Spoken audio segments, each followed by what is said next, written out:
या देवी सर्वभूतेषु विष्णुमायेति शब्दिता नमस्तस्यै नमस्तस्यै नमस्तस्यै नमो नमः।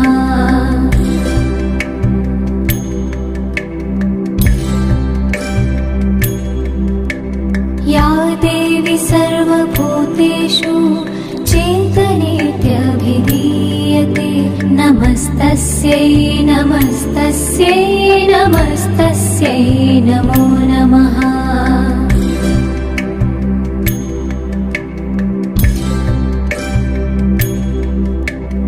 या देवी सर्वभूतेषु बुद्धिरूपेण संस्थिता नमस्तस्यै नमस्तस्यै नमस्तस्यै नमो नमः।